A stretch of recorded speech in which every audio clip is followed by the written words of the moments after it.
ended. More, it's a staggering conflict of interest, self-dealing. I wrote down the 3 words that Blanche used to describe that IRS sham of a settlement. I think he said regular, typical, and I can't remember the third, but they were anything but accurate descriptors of that unique agreement, which, as the judge in Florida pointed out, has relief for people who are not even parties to the litigation, to the degree there was any litigation, with remedies that have nothing to do with the alleged offense, and uses such broad terms as to be really totally in the eye of the beholder. And I think Senator Cornyn was right. It was also quite striking that Blanche attributed to himself the power to speak for people on both sides of that agreement by saying that it was dead. How could he speak for the other side of that agreement? Well, because he was on both sides of the deal. But I want to start by asking Mr. Carr a question.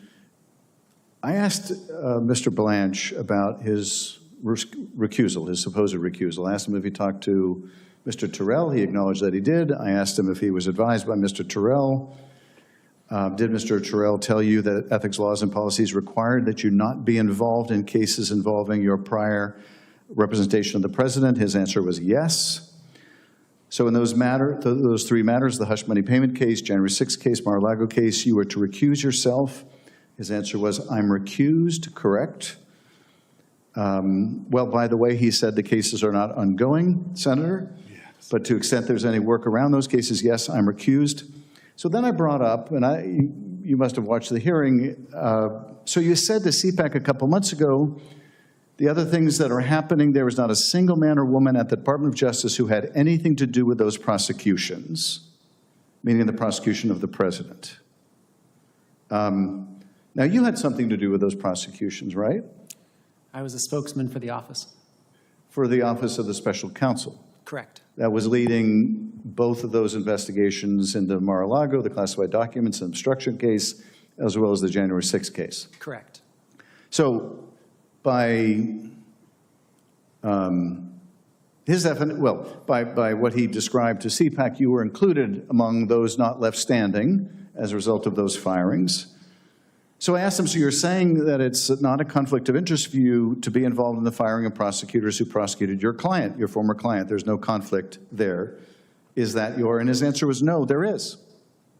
They said there is a conflict of interest. I wasn't involved. That would be a conflict of interest. But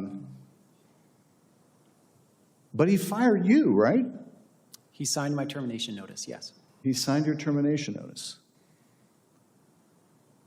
So he signed the termination of someone who worked on the prosecution of his former client and arguably his current client, Donald Trump. Correct. I mean, it seems to me that was a pretty direct lie he told to our committee. Now, maybe he would quarrel with describing him as a prosecutor, but he wasn't quibbling over that when he was speaking to CPAC. He said no one involved in those cases is still remaining at the department.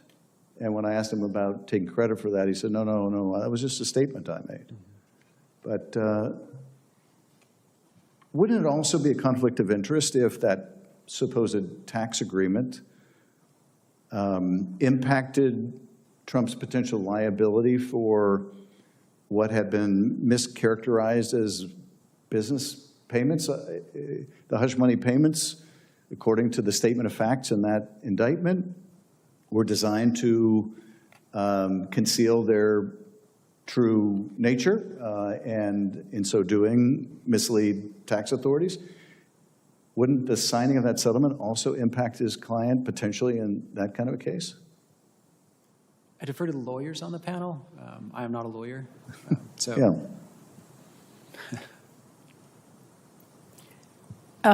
Senator Schiff, I expect that the lack of transparency around Donald Trump's finances would, if reversed, reveal a lot of conflicts of interest.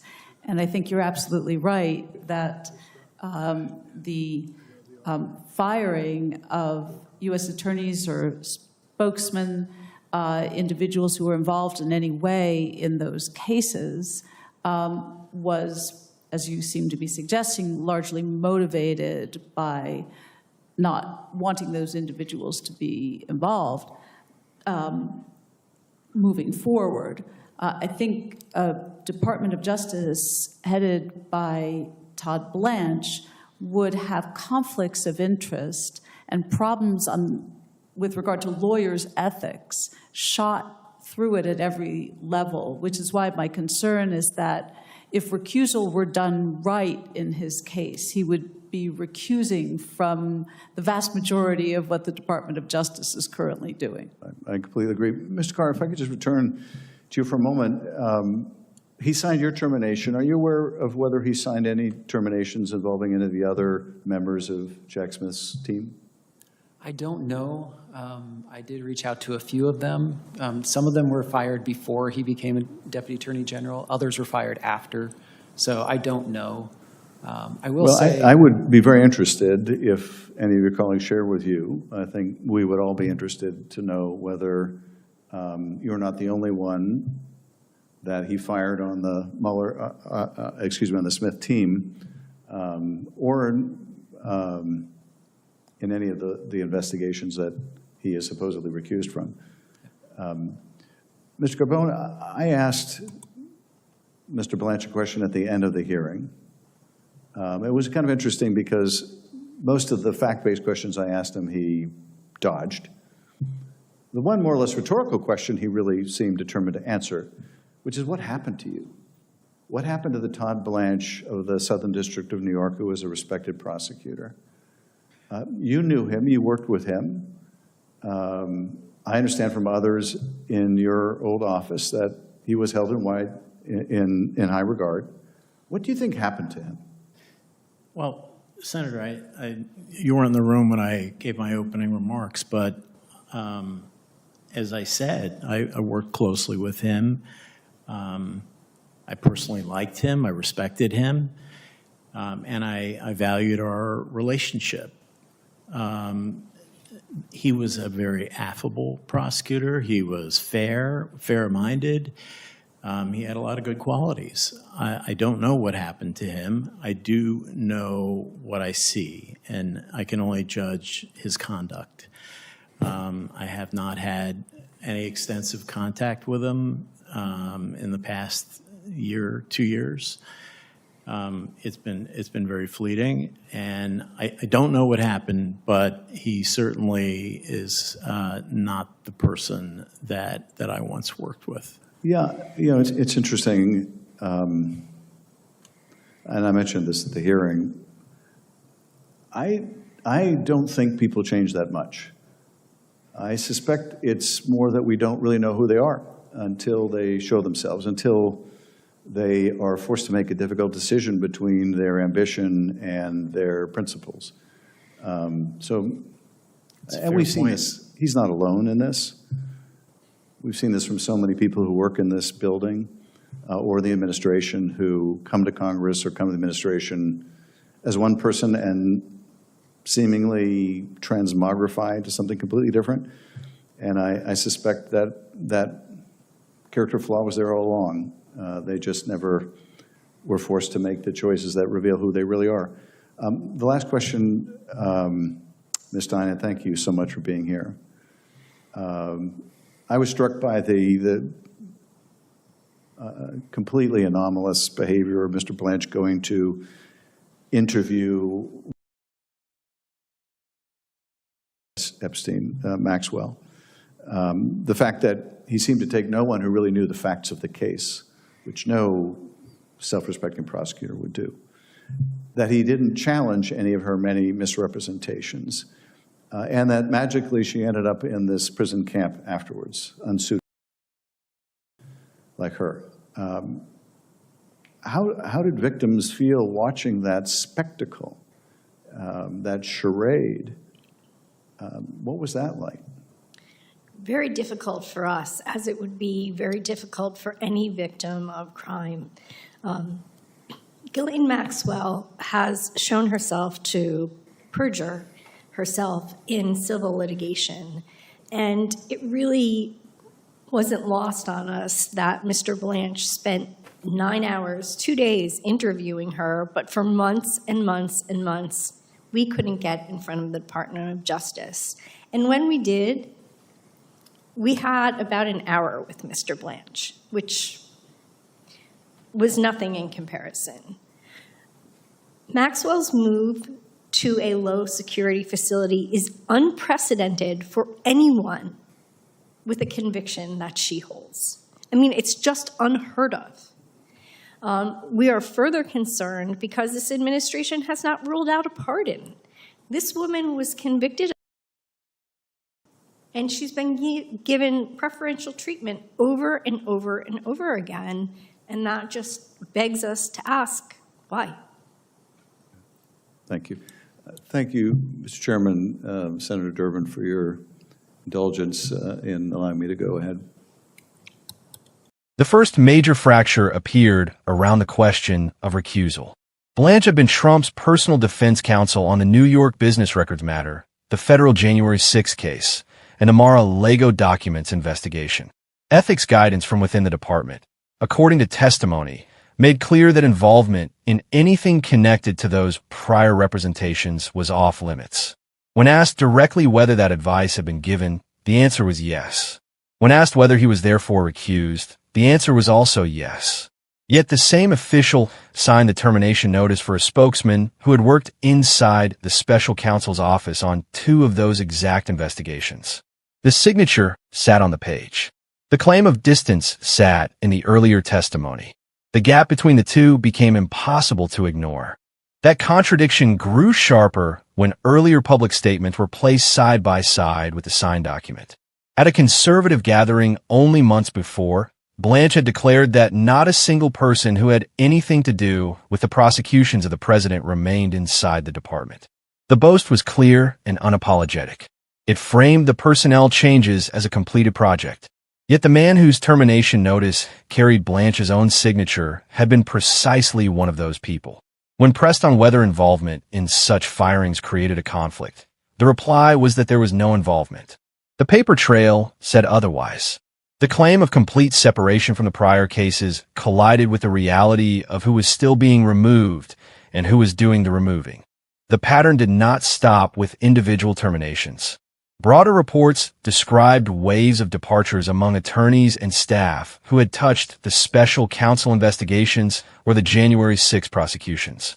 Some left before Blanche's elevation. Others left afterward. The cumulative effect matched the language used at that public conference. Critics argued the house cleaning went far beyond ordinary management and raised the possibility that loyalty to prior work product was being treated as a liability. Supporters of the changes called them necessary resets. The hearing left both explanations on the table, while the signed notice and the earlier boast continued to sit in tension with each other. Another layer of questions centered on a highly unusual settlement with the Internal Revenue Service. The lawsuit had been filed by the president and members of his family over the earlier release of tax returns. The agreement that followed produced no cash payment to the plaintiffs. Instead, it created a large fund labeled for claims of government overreach and added language that permanently closed certain audit pathways involving the same family and business entities. A federal judge in Florida later described the arrangement in unusually blunt terms, pointing out that relief was being granted to people who were not parties to the original case, that the remedies bore little relation to the alleged harm, and that the language was so broad it became almost whatever the reader wanted it to be. The same judge questioned whether the court itself had been placed in the middle of a collusive arrangement. Blanche had previously characterized the deal as regular and typical. The judicial language that followed painted a different picture. The timing and the structure of that settlement raised further questions about possible effects on other matters. One of the earlier criminal cases had involved payments that the charging documents described as having been mischaracterized in ways that could mislead tax authorities.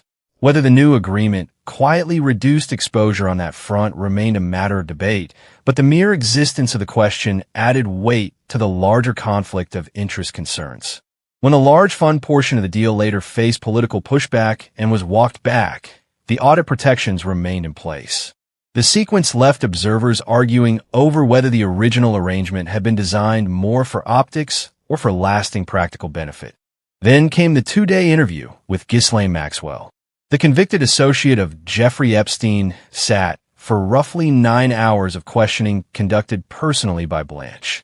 No career prosecutors with deep knowledge of the underlying case file were present according to accounts given at the hearing. Multiple prior false statements by the interviewee went largely unchallenged. Limited immunity was extended. Within days of the session's ending, Maxwell was moved from a low-security facility to a minimum-security prison camp, a transfer that multiple experts and victim advocates described as virtually unheard of for someone carrying that particular conviction. One of the victims who testified described the entire sequence as painful to watch. Months of requests for meaningful meetings with department leadership had produced only a brief session, while the primary convicted co-conspirator received 2 full days of direct access. The subsequent housing change only deepened the sense that preferential treatment was being extended. Officials later cited safety concerns as the reason for the move. Critics noted that similar threats exist for many high-profile inmates, and that the speed of the transfer after the interview still required explanation. The administration had also declined to rule out the possibility of future clemency. That combination of facts left the victims' advocates asking the same question the senators eventually asked. Why this person, why this timing, and why this outcome? When all of the pieces were placed next to one another, the portrait that emerged was one of repeated proximity to matters that ethics rules had flagged as off-limits. The signed termination of a special counsel team member. The public celebration of a department cleared of anyone connected to the prior cases. The settlement that a judge found so irregular it prompted language about collusion. The personal interview followed almost immediately by an extraordinary housing upgrade. Each element on its own could be defended as an isolated administrative choice. Taken together, they formed a pattern that forced the central question of the hearing into the open. How much of the old prosecutor remained, and how much had been reshaped by the demands of the new role? The larger implication stretches beyond any single official. When the department responsible for even-handed enforcement begins to look as though its leadership is simultaneously managing the interests of a former client, the public trust that underpins every prosecution